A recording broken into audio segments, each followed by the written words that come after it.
চাঁপাইনবাবগঞ্জের সীমান্তে কাঁটাতারের বেড়া নির্মাণকে কেন্দ্র করে বিজিবি বিএসএফ উত্তেজনা কমলেও স্থানীয় কৃষকদের মাঝে রয়ে গেছে আতঙ্ক।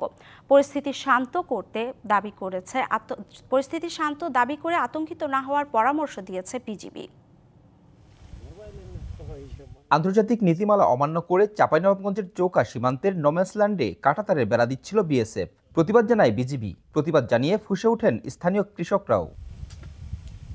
কৃষক বাবলু হাসু হাতে প্রতিরোধে নামেন বিজিবির সঙ্গে। বলছিলেন দেশের মাটি বাঁচাতে প্রস্তুত আছেন, প্রয়োজনে জীবন দিতেও। দেশ রক্ষা করার জন্য আমি ওখানে প্রস্তুত ছিলাম।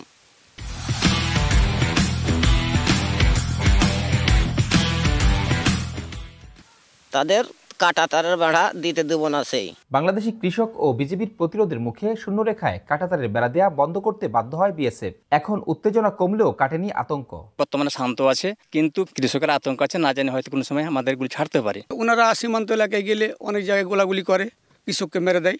এই জন্য একটু আতঙ্ক আছে মাঠে আসার জন্য, কিন্তু ওইভাবে এখন মারাত্মক আতঙ্ক নাই। এ সীমান্তে না থাকলে অন্য সীমান্তে আছে, কিন্তু আতঙ্ক আছে। বিজিবি ও স্থানীয় বাংলাদেশিদের প্রতিরোধ এবং কূটনৈতিক তৎপরতায় বর্তমানে স্বাভাবিক রয়েছে সীমান্ত এলাকার পরিস্থিতি। এখন আতঙ্কিত হওয়ার কোনো কারণ নাই। আমাদের দৈনন্দিন টহল দিনে এবং রাতে টহল কার্যক্রম চলমান আছে। আর এলাকার যারা কৃষক আছে তারাও তাদের রুটিন কাজ করছে। এখন এলাকার পরিস্থিতি স্বাভাবিক। যেহেতু আলোচনার পর্যায়ে আছে, আলোচনার ভিত্তিতে যেটা সিদ্ধান্ত হবে আমরা ওইটাই কার্যকরী ব্যবস্থা গ্রহণ করব।